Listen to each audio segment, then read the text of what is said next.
The Christmas Tapestry, written and illustrated by Patricia Polacco. There are those who say there is no balance in the universe and that all things happen randomly, without purpose. Take, for instance, one Jonathan Jefferson Weeks. He was most upset that his family came all the way from Memphis, Tennessee, when his father accepted the position of pastor at the New Baptist in Detroit. Even though their new home was on the outskirts, it was still Detroit. Nothing like Tennessee. What possible good reason could there be for leaving home and coming here? Jonathan Jefferson Weeks' father's church in Memphis had been so beautiful, new, and gleaming. Everyone had loved to come to his father's services, and Jonathan loved his school. He had just made it on the soccer team, and even though he was a PK, a preacher's kid, his friends there didn't treat him any differently than anyone else. Here in Detroit, Michigan, his father's new church was practically falling down. It was rickety and old, and the parsonage was right next door. Here, everything about their life screamed, PK. "Why did we come here, Daddy?" Beth asked her father at dinner one night. "The church looks awful. Nobody comes to services." "The deacon sent your father here because this little church is in such need of a new life," Jonathan's mother said. "Your father made our church in Memphis into something beautiful, didn't he? You should have seen it when we first arrived there." "It couldn't have been as bad as this place," Jonathan said. "Oh, but it was, Jonathan. Worse," his father smiled. Parents took them into the living room and pulled out a photo album from one of the packing boxes. Jonathan and Beth couldn't believe their eyes. Their father was right. The Tennessee church had been worse, far worse. "How did you do it, Dad?" Jonathan asked. "Just the way I'm going to do it here, but I need both of you to help me. There's the hard work that's going to take to repair and build this church. But I'll also need you to be cheerful and brave. When you see what we're going to do to this church, your spirits will be lifted." Beth and Jonathan tried to smile. "I predict that by, this very Christmas, the church will be something that we all will be proud of," their father said. "When it is finished, people will come. You'll see." Even though Beth and Jonathan missed Memphis, they threw themselves into the tasks that were assigned to them. For that whole summer, they both helped clear out trash, cut back bushes, mow the lawns, and plant bulbs for the next spring. They scrubbed floors, washed walls, and even helped with the painting. When school started, they were so involved with the rebuilding of the church, they didn't even miss their old friends. They were making new ones. By fall, not only was the church looking better, but Sunday services were getting more and more crowded. Jonathan's father was just what this neighborhood needed. Folks were very friendly now, and everyone was anxious to help. Even Jonathan's new classmates came to help paint. It seemed that everything that the neighbors and friends and family did was turning the church into a beautiful place. All stretched into winter, the church was almost finished. Jonathan's father was right. It would be perfect for Christmas. "Here, Dad," Jonathan said as he handed up a loaded paintbrush to his father on the stepladder one December day. Reverend Weeks dabbed the last spot of paint on the sacristy wall. "There. Now the artist can paint the wonderful scene we planned," he said. "It's going to be a glorious painting of our Lord." Jonathan could hardly wait to see the painting, and it would be done in time for Christmas Eve. Jonathan walked over to the window and watched the snow steadily falling outside. "I've heard that a blizzard may be coming, Dad, and here in Michigan, a blizzard can be real bad." "I've heard that too, but the parsonage is warm and cozy, and so is our new church," Reverend Weeks said, as he hugged Jonathan. "It won't bother us, will it?" Next week brought the worst snow that had been seen in Detroit in 25 years. One morning, Mr. Brown, the caretaker, knocked at the parsonage door. He looked full of dread. "Reverend Weeks, come quickly." Jonathan, Beth, and their parents rushed next door. As they entered the church, they all gasped. A dark water stain covered the sacristy wall, right where the painting of our Lord was to be. Ice built up on the edge of the roof and held back water, Mr. Brown said sadly.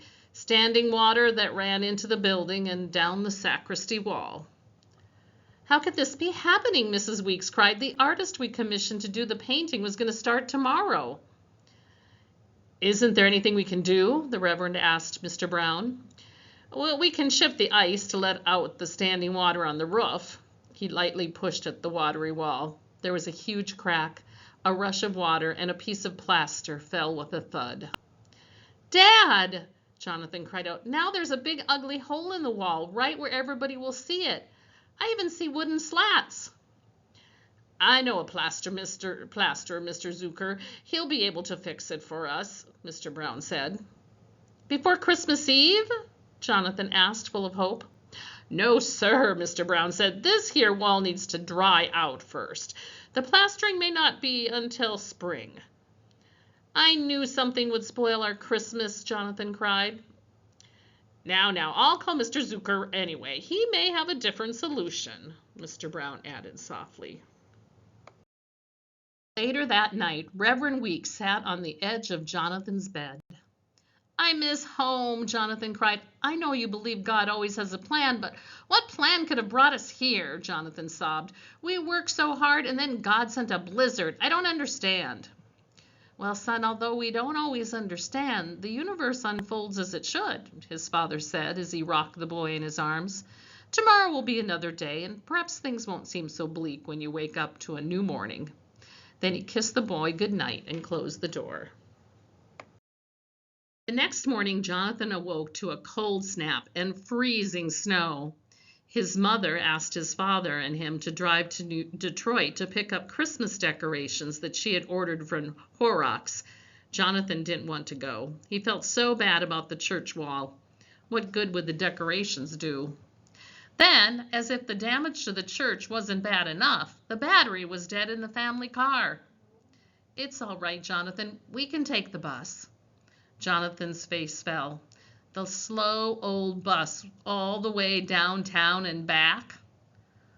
Why do we need decorations? The church is ruined. Everybody will just sit and look at the hole in the wall, Jonathan said as they boarded the bus. Downtown, Jonathan and his father slogged through freezing snow. The wind stung their faces. After they had picked up the decorations, they stepped into an alley to get out of the bitter wind. It wasn't an alley, really, because it was lined by odd little shops, antiques mostly. Jonathan and his father leaned against one of the windows and caught their breath for a moment.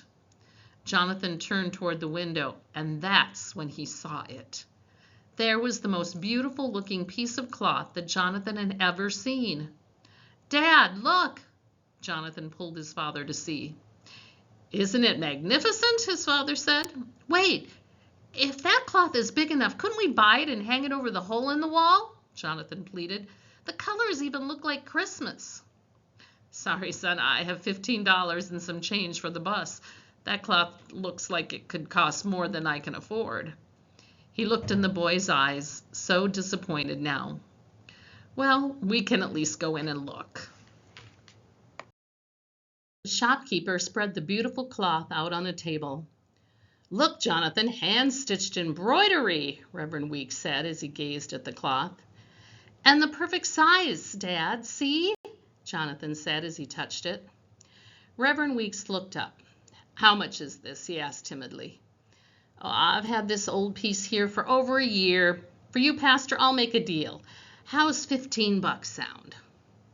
That would be fine, perfectly fine, Reverend Weeks beamed as the storekeeper wrapped the beautiful tapestry in brown paper. Jonathan, you had an inspired idea, his father said to him as they made their way to the bus stop. Jonathan and his father waited and waited at the bus stop. The wind burned as it stirred up waves of crystal snow. Reverend Weeks stepped into the street and leaned out to see if the bus was coming, but there was no sign of it. Do you think that the weather is so bad that they've stopped the bus service? Jonathan asked his father. No, it's just late. I'm sure it's just late, his father reassured. Jonathan shivered with the bitter cold. It's always late, a voice came out of the white, misty snow. There on the bench was an old lady. "The bus, it's always late," she said again as she motioned toward town. Reverend Weeks smiled at her. Jonathan tried to stand behind his father out of the bitter wind. "In my country, winters are worse than this. Like a razor the wind cuts."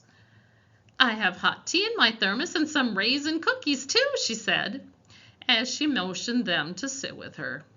"Have some with me. I would like nothing more this day than to share a little warm tea with you and your boy." Jonathan looked at his father. "Please," he whispered.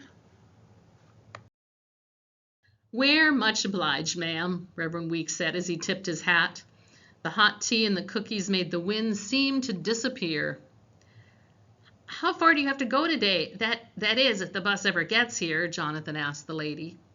"Well, first the 52, and then 2 transfers, then I'll be home," she answered. "Ma'am, if this bus comes, the way is shorter to my house," Reverend Weeks said. "I'll have to drop off this package at my church, but I have a car there. By now the battery is charged. I would be pleased indeed to take you home in return for your kindness." "In this cold, I will accept. I surely will," she said with a broad smile. "If the bus ever comes," the 3 of them said in unison, and then laughed. The bus finally did come, and the 3 of them rode through a light snow to Reverend Weeks' church to drop off the package. Mrs. Weeks made more hot tea and shared some special cakes, too. "Can we put up the cloth, Dad, before we go, just to see what it will look like?" Jonathan pleaded. He could hardly wait. "I'm in no hurry," the old woman smiled. Jonathan and his father hung the cloth right over the gaping hole. "Our Christmas tapestry," Jonathan announced. The old lady gasped. "Where did you get this?" she asked breathlessly. She looked pale as snow. "From an antique store, just before we met you," Jonathan said to her. The old lady walked up to the cloth, took out a pair of glasses, and looked at it closely. "I made this," she said in a whisper, tears streaming down her face. "In Germany, almost 60 years ago, I sewed it with my own hands." She held the cloth with her gnarled fingers. "My applique, my family symbols. There, do you see, child?" "Are you sure?" Reverend Weeks asked. This was impossible. She lifted one of the corners, looked, then sighed. "Those are my initials." Jonathan could see 3 letters. "I stitched them there myself when I was about to become a bride." Reverend Weeks started to take the tapestry down. "Surely then you should have this blessed cloth back." The woman thought for a moment and then moved away. "No, here it belongs. Somehow it has made a journey all the way from Germany. It is meant to be here on your wall, in this place, in this time. I can feel it." Her voice trailed off. She took her seat again and sipped her tea. "Many years ago, when I married, this was used as my wedding chuppah, the canopy over me and my beloved. And then it was the coverlet on our marriage bed. If there had been children, they would have all been wrapped in this, to be named." Her voice trailed off again, and then her jaw tightened. "But then the Nazis came. My people were rounded up, herded like animals. The SS came first for our neighbors, and finally for us." "What happened?" Jonathan asked as he squeezed his father's hand. "When they came, my young husband was torn from my arms. We were separated. All the women and children were thrown into one railroad car, the men and the boys into another. I shall never forget his sweet eyes, the way he looked at me. I never saw him again. We were all sent to concentration camps." She pulled up her sleeve and showed a row of faded blue numbers on the inside of the lower arm.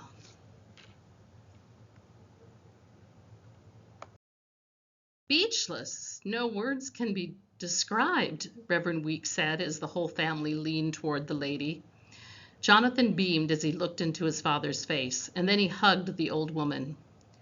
"Would you stay for prayer services tonight?" Reverend Weeks suddenly asked, "and have supper with us, too?" "I'm honored you asked, but I'm not of your faith," the old woman said. "Tonight I will say my own prayers, light the menorah, and share some of your lovely tea cakes with my cats. but another time I would love to share a feast with you. Do you have family to share your holidays? Reverend Weeks worried. No, husband, I never married again, but I do have nieces and nephews here in Detroit. We shall cherish this wonderful tapestry, and even if our wall is repaired, we shall keep this hanging here to commemorate your memories, dear lady, Reverend Weeks whispered. The whole family drove home with her.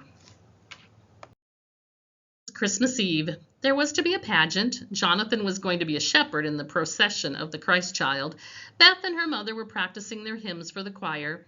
The service was to commence promptly at 6 o'clock. That morning there was a knock at the front door. Mr. Brown had brought the plasterer to inspect the damage. We didn't expect you to come on such short notice, and especially on Christmas Eve, Reverend Weeks said as he shook the man's hand. Zucker, Joachim Zucker, the old man said. For me it is the festival of lights. I live alone, so no one will miss me today, Mr. Zucker said with a warm smile. This is where the damage is, Reverend Weeks said as they all entered the church together. Reverend Weeks pulled the tapestry back so that the old man could see the hole in the wall. Mr. Zucker put on his glasses and inspected the damage very carefully.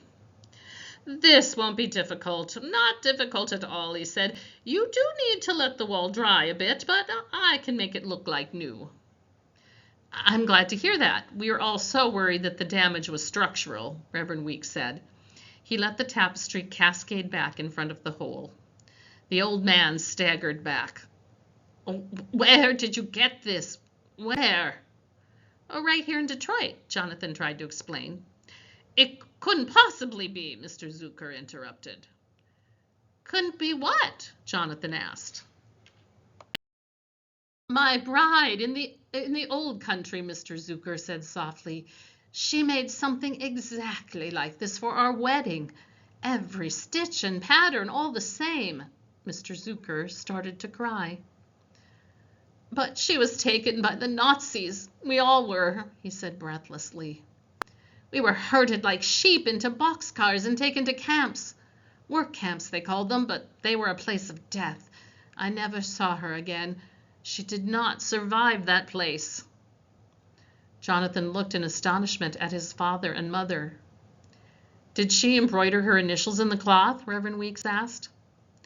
Why, yes, she did. How did you know that? Mr. Zucker asked. Jonathan pulled up the lower corner, and Mr. Zucker started sobbing. RHZ, those are her initials, Rachel Hannah Zucker, the old man said as he collapsed into the first pew. Mr. Zucker, she's alive. She was just here 3 days ago. We know right where she is, Jonathan said as he hugged Mr. Zucker. The Weeks family drove like the wind with their precious cargo, Mr. Zucker, and when they arrived in front of the red brick apartment house where the old lady lived, the old man flew to the outside door, then climbed 3 flights of stairs as if he were floating. Jonathan and Beth were out of breath. Mr. Zucker stopped in front of the number 22. He waited for the longest time, and then he knocked. The door opened. There the old woman stood, puzzled. Her eyes widened, and then her eyes brimming. She took his face in her hands.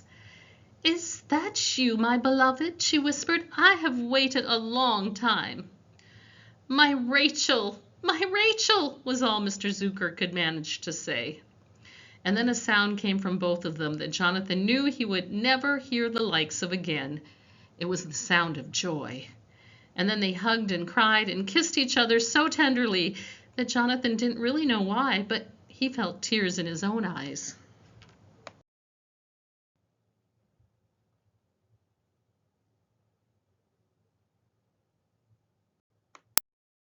Later that night, at the Christmas Eve service, the candles were radiant. Their flickering light made the tapestry shimmer as if it were enchanted.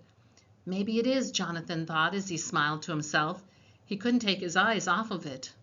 The pageant was beautiful. The church was full of people singing praises. The lights on the Christmas tree reminded Jonathan of the twinkling stars in the night sky.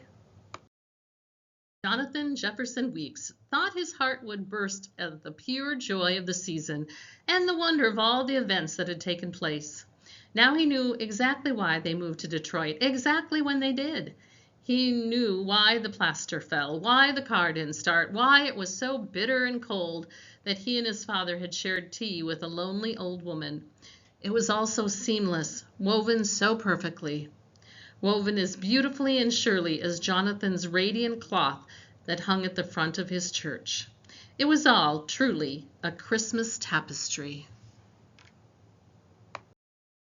Patricia Polacco adapted this story from a tale she had heard in homilies once in the 1960s from Dr. Clarence Reidenbach of the Oakland Ecumenical Council and once in the 1990s on Robert Schuller's Hour of Power.